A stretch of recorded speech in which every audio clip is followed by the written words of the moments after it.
Say it out loud. Why are we spinning?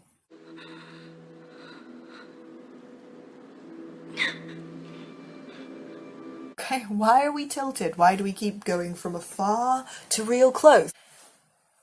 It feels confused and messy, and I am not an expert on film direction or anything like that, but that's why if I think it looks weird and messy, it's probably weird and messy. I generally dislike, judging people's intimidation by looks.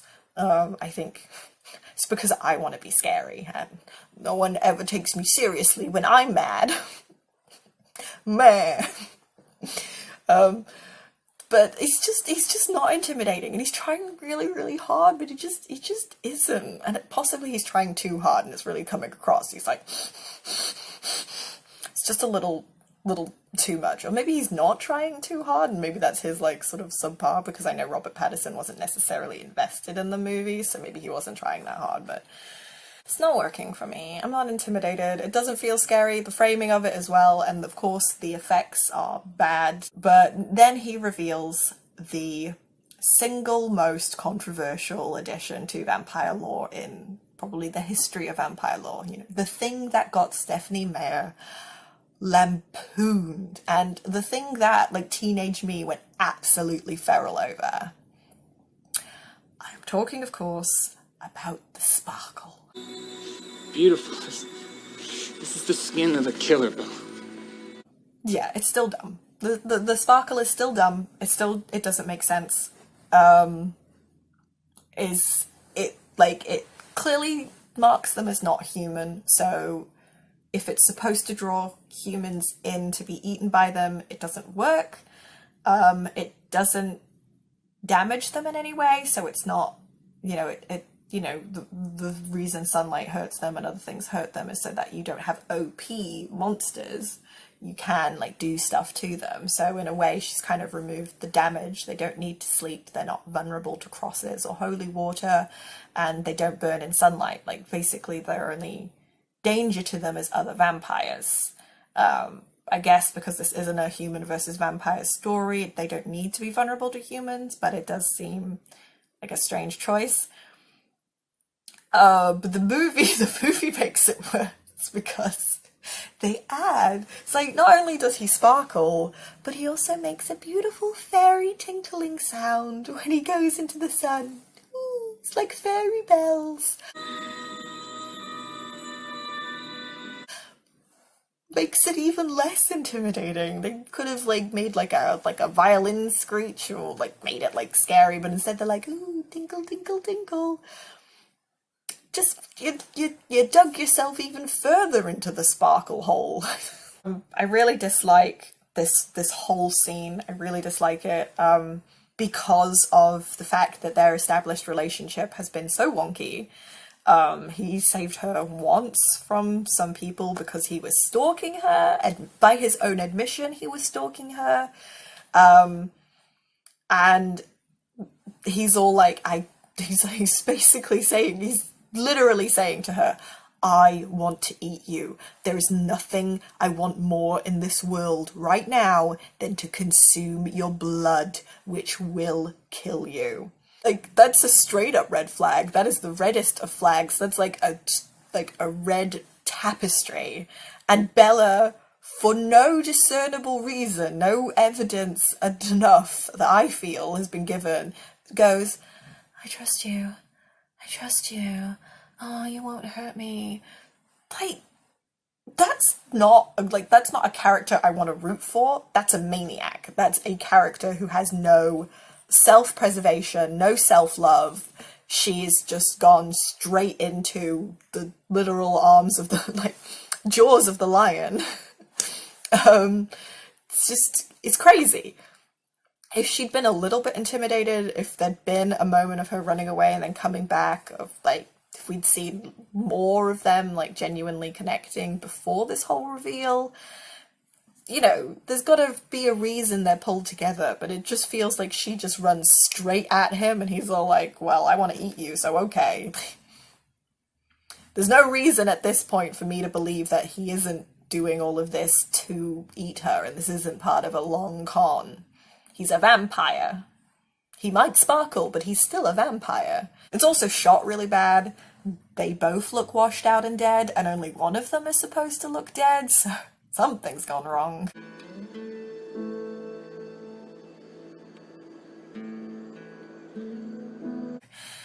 They lay down in the grass, we spin some more. Neither of them look happy, excited, content even. It's very strange framing.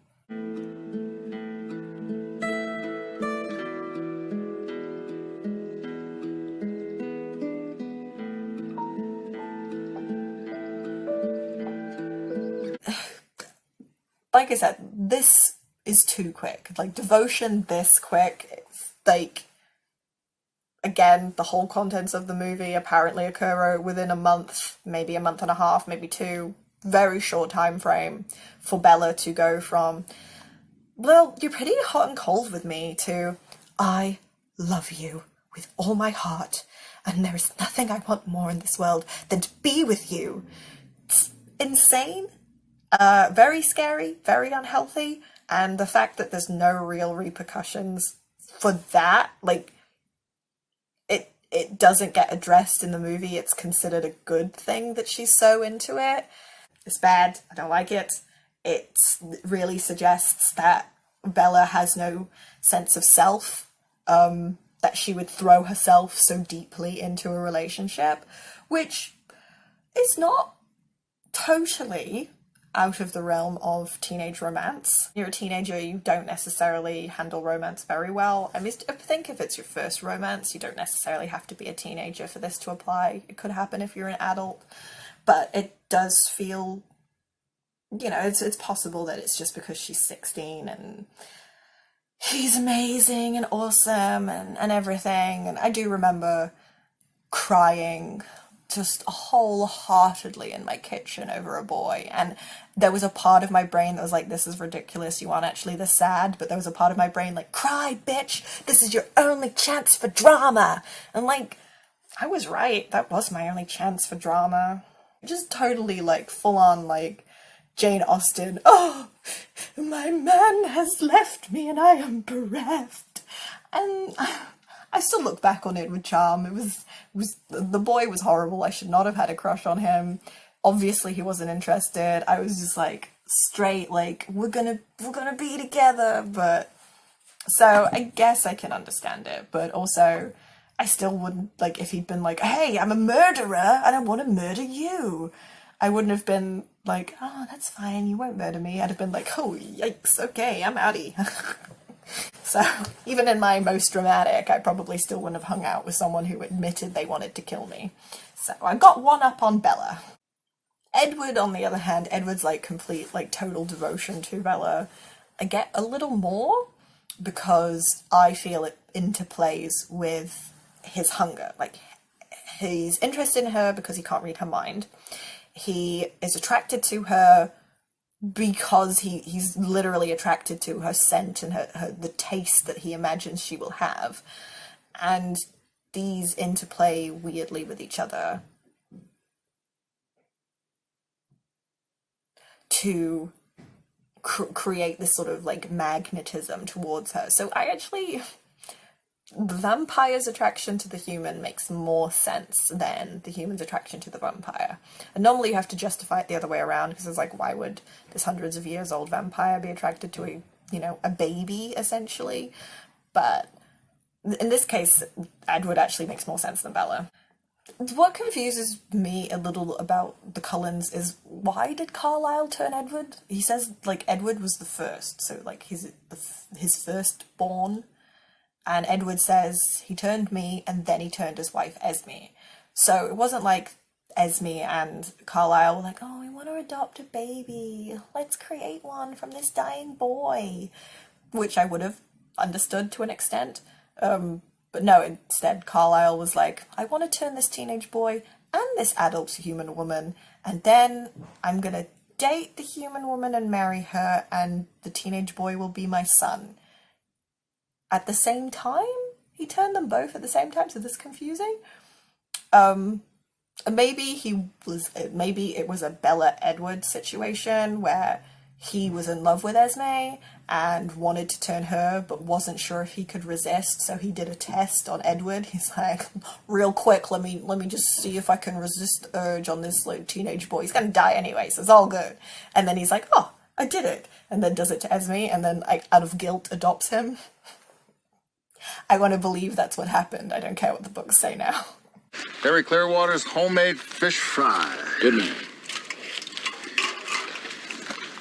Any luck with that whaling case? Well, I don't think it was an animal that killed him. Never thought it was. I just want to say there's a lot of plaid in this scene. And I don't know if you can see this, but I like me some plaid. I go like apeshit over plaid. I think it's the peak of fashion. I know someone whose hair and face look like this. You probably wouldn't expect to love plaid, but oh my god, I saw this in the oh, that's my autistic and proud badge. I don't know if you can see that. Autistic and proud. I saw this in the warehouse and I was like choked on my own spit there. I'm so excited about plaid. So Bella goes round to the Cullens and they, I think it's really cute that they cook for her.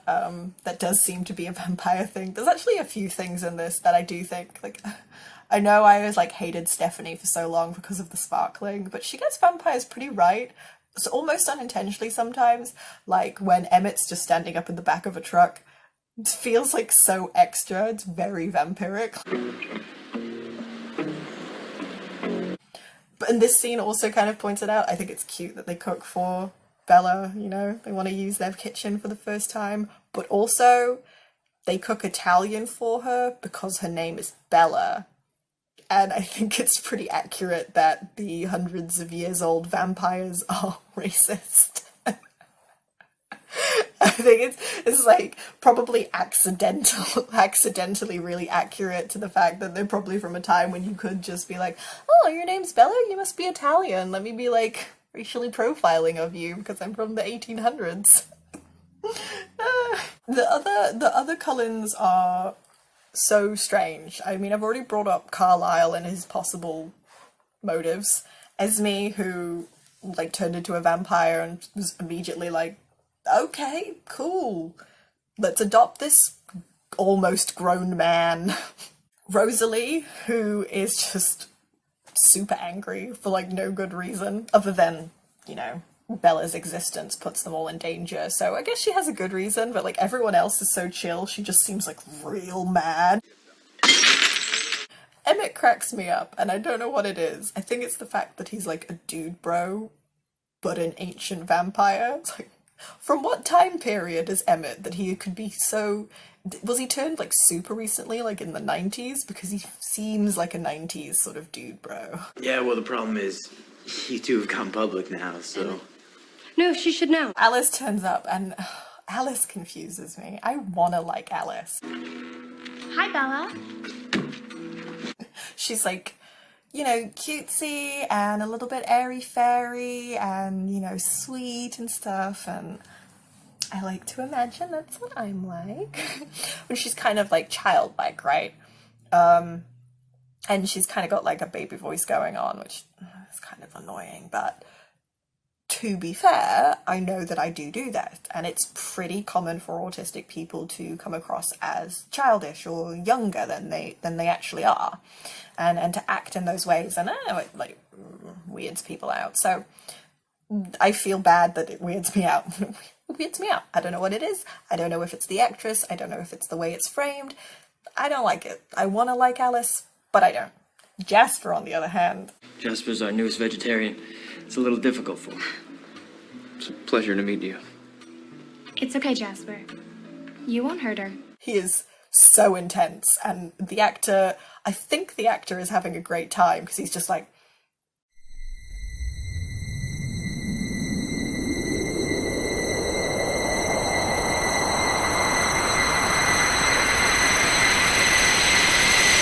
Again, there's a super awkward scene. I feel it in my teenage soul. There's like my memories of myself, and It's so weird, and I feel really bad that so many people are like, oh, the writing's so bad and the acting's so bad. No, it's perfect. This is a perfect representation of what it was like for me going to someone's house that I liked and being in their room. Just being like, cool. Yeah. Yeah, this is my room.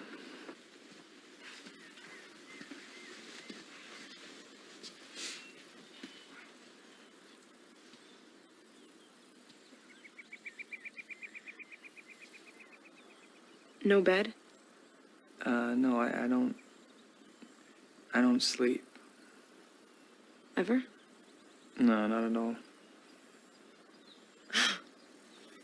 Okay. Part when they're climbing the tree, yes, the effects were atrocious, but when they're in the tree, this is one of the few times in the film where Bella and Edward are together and both of them look happy.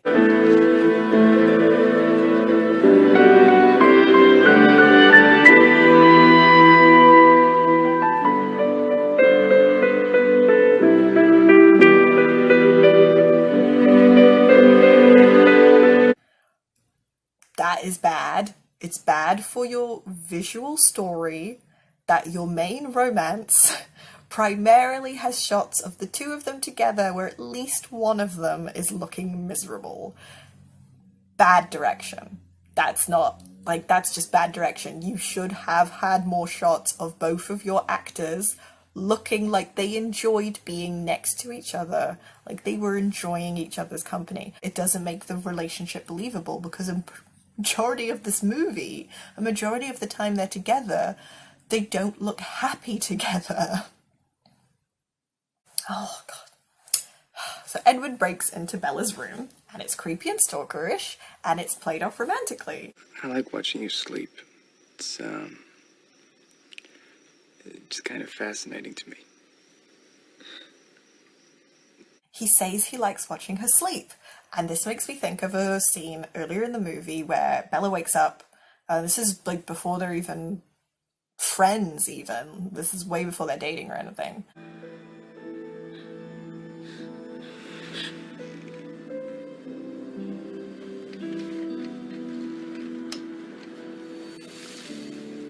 She wakes up and she thinks she sees him, and then he's gone. So, was it a dream? But he says, she's like, oh, do you do that often? She's not even like, wow, you've been breaking into my room without my permission and watching me sleep? That's really inappropriate and crosses some boundaries. No, she's just like, oh, do you do that often? And he goes, oh, just the past couple of months. What?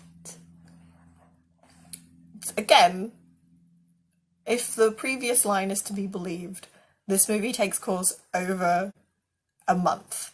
So they haven't even been dating a month. They've been dating maybe a few weeks. Okay, let's say this is the week before, like, prom, so they've been dating, like, at least a fortnight, maybe 3 weeks. Let's give them 3 weeks. That's still not, like, if he's been doing that way before they were dating, way before they were friends. Or the previous line is wrong and this movie takes place over more months than thought.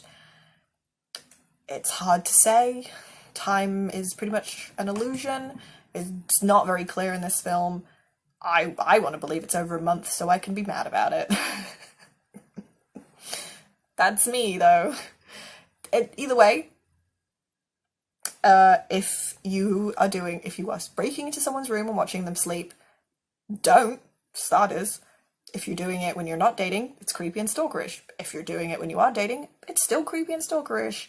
And if you're the guy who has said, I really want to eat you, to the person whose room you're breaking into, it's just straight up dangerous. Why would he put himself in the position where she's at her most vulnerable because she's asleep if he wants to eat her? That's not safe practice. I don't think he genuinely doesn't want to eat her and wants to keep her safe because he's been putting himself, like, in biting distance. It's not romantic. It's creepy. Anyway, Bella disagrees with me because Edward tries to kiss her. Edward goes in to kiss her and she's all like, oh, I'm into this. And things get a little, I'm not going to say hot and heavy, I'm going to say warm and medium weight. But anyway, it's still too much for Edward and he's all like, no.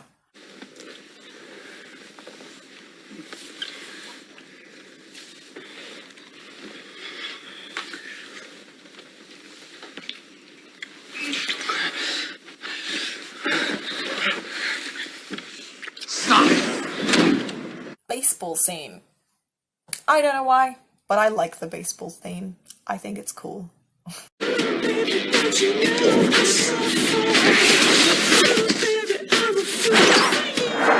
I enjoy the baseball scene. I think it's a little dumb, but I think it's fun. The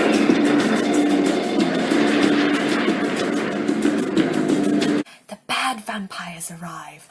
Have Laurent, who has his whole chest out and fabulous hair. We've got Veronica, who has an amazing fur jacket and fabulous hair.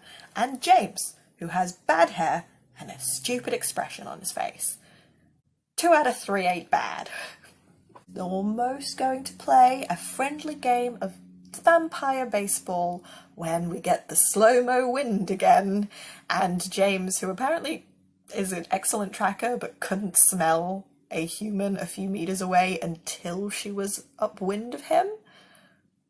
But anyway, he's all like, hey human, I'm gonna eat her. And then all the Cullens are like, no.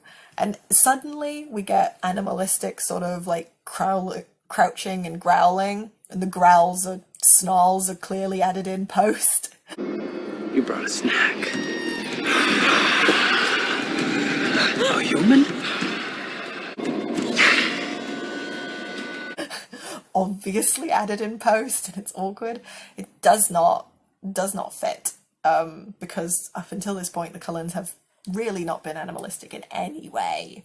The closest, of course, is Edward, but even them. So it feels out of place for the vampire spirit, for the vampires of this film. So now, nearly an hour and a half into this film, there are actual stakes. Oof. Now we must keep Bella safe from the bad vampire with the bad hair who wants to eat Bella for fun. It's going to be a good time for him. The Cullens, it's going to be a bad time. And I assume Bella won't have a good time either. So, you know, it's not working for everyone. In order to protect her dad, Bella pretends to break up with Edward. And she's a big fight, and then she's all like, I need to get out of here. I've got to go see my mum. Goodbye. And that should have been it. But instead, in order to add some unnecessary drama that doesn't go anywhere, really, she's got to be mean to him so that he won't go after her? That doesn't make any sense. She had a good enough excuse. I've just broken up with a guy. I want my mum. Sorry, Dad, you're just not, like, doing it for me. And he should have been like, oh... And she could have just run out. Like, she could have just run out and driven off, and then he would have been like, okay, I'll call your mum for you. You know? I don't think it was necessary, but whatever. So Laurent turns up, and... Again, he's our second black character of the movie, and he's the only black vampire, and he, of course, is one of the bad vampires. But he turns up to be nice to the Cullens and give them some warning, because he's not as bad as the other bad vampire. So that means that it's not bad representation. Again, I'm not African American, so I am half black, but obviously I don't get any of the prejudice from being black, so I really can't speak to this as well. I can speak to it a little bit more because I'm a little bit more like knowledgeable about that stuff, but it feels, again, feels iffy.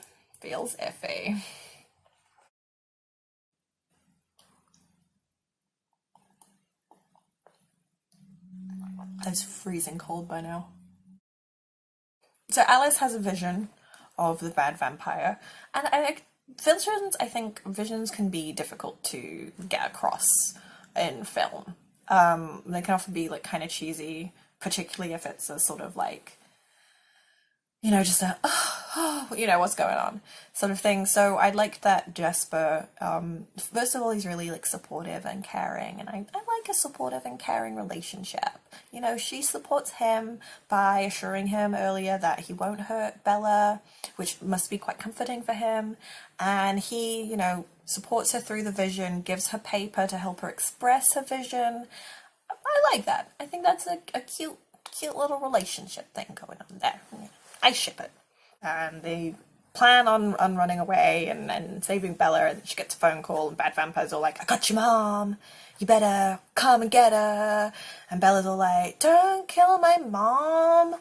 And you know what? I like that Bella goes to sacrifice herself for her mum. I mean, I think that's fairly common. I think it's pretty rare for someone to not go and sacrifice themselves for a loved one. And you know, but I think, you know, it makes her a good character. It makes her proactive as well. She's been fairly passive most of the movie, so it's nice to see her actually go out and make a choice for herself to save someone else. And it will be a sacrifice, but, you know, it's for someone she loves. And there's no real way to get out of the situation they're in. Like, they, you know, she needs to also protect Edward and the rest of the Cullens who have been put in danger by her existence. So it's a nice wee active thing for her to do. And this is when the movie gets exciting. This is when we get action. I really like this end fight. I was really surprised, considering the rest of the effects in this film, but the end fight is actually really good. I think it's enjoyable action. I think the effects are pretty good. It can be hard with a sort of super-powered characters to make the fight scenes feel good. I know we have a whole 10-year spanning series on superpowered people having fights. I don't think those movies necessarily get it right all the time, because it can be hard to feel like there are stakes if they're too powerful, and it can feel cheesy if the effects aren't handled well. This movie gets the balance pretty good. Does feel like there are they feel evenly matched. There are stakes. Obviously Bella's there, and you know, she's a stake. Haha, pun. Vampire steak, and also steak is an eat. Alright, I can't wink, and I need to stop trying.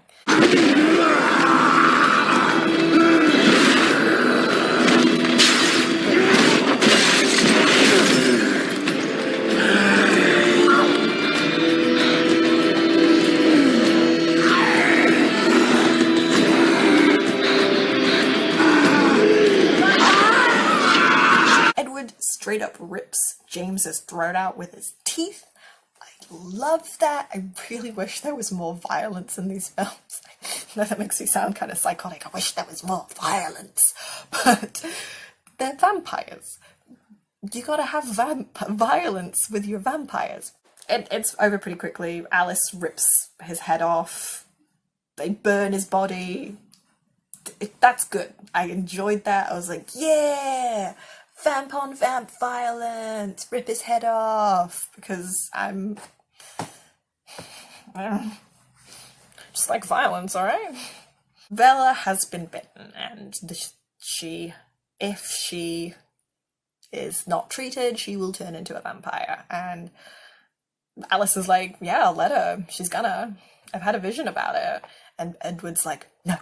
I want her to be a human and live a human life. And Carlisle's like, well, you're going to have to suck out that poison, my guy. And he's like, okay, I'll do it. And I think it's a hard scene to make good, you know? I think sucking on someone's wrist and, like, you know, a sort of loving connection trying to be made, it works better on paper than visually, because it's not intense. Unless he was killing her, it could be intense, but like trying to make it like sort of romantic and it's a hard scene to make good, and the movie does not achieve it. So So, like, I'm giving the movie the benefit of the doubt, but also it's a bad scene. It's stupid. There are awkward, weird flashbacks to their time together. I find it funny that, like, a character is being burnt in the background, like it's being intercut between. It's like, Gonna make you go away.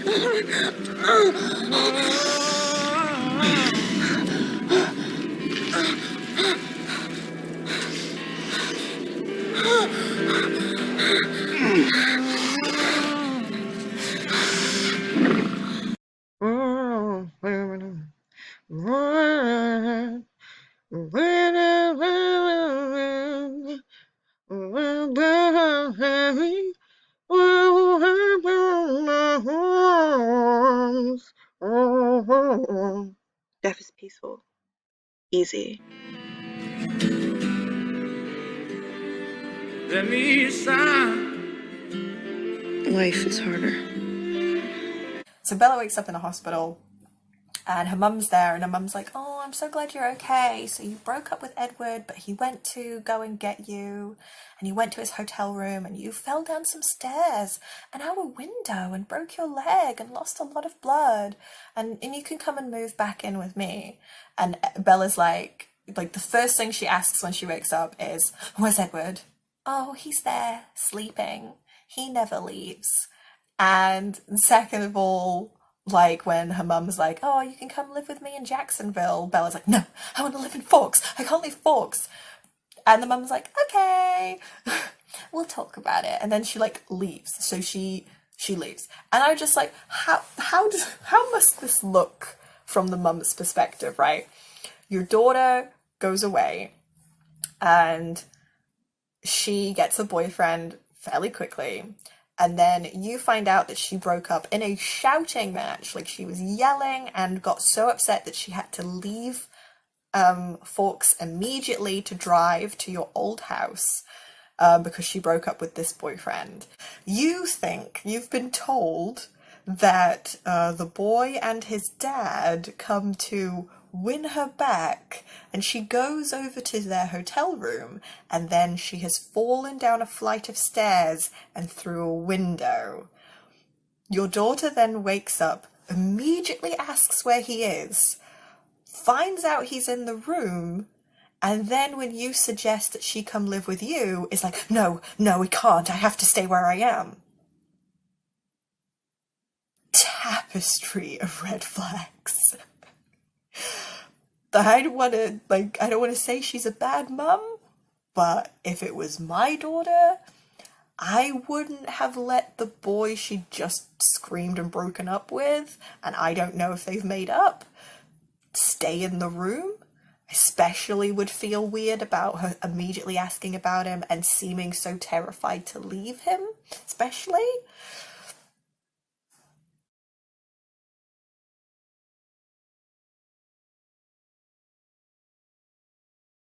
It meanders and it like trips over itself, and it just, it is so boring.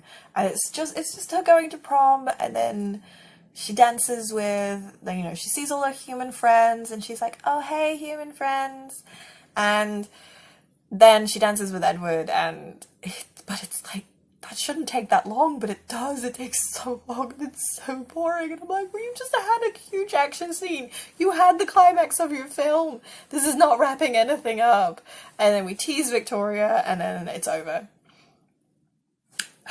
End of Twilight.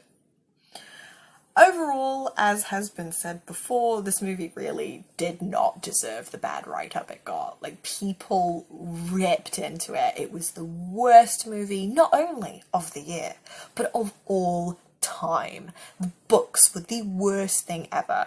And that is, that's because the fans were rabid. But the fans were, mostly preteen to teenage girls, and the story was aimed at them, and it wasn't like for boys and stuff. I mean, you look at the Transformers series, and you think about like the first Transformers movie compared to Twilight, and the characters are just as bland, and the story's just as uninteresting and stupid, and the movie's just as bad, and in fact worse, way more racist. But like the Transformers movies didn't get nearly as badly like taken apart because they're for boys. I'm not really gonna go into it, but you know, it's there. It's obviously, I'm not saying that Twilight is necessarily a great story. Honestly, I had a good time watching this film. I'd watch it again with friends. And I'm gonna watch the others. I started watching New Moon, and it's actually, I started watching New Moon, and that's why I wanted to make this video, because I want to make a video about New Moon, because I'll make the video and you'll see. Hopefully I'll make the video, who knows, I have whims. But yeah, I think I would recommend this to people. There you go, you got recommend to people out of 5.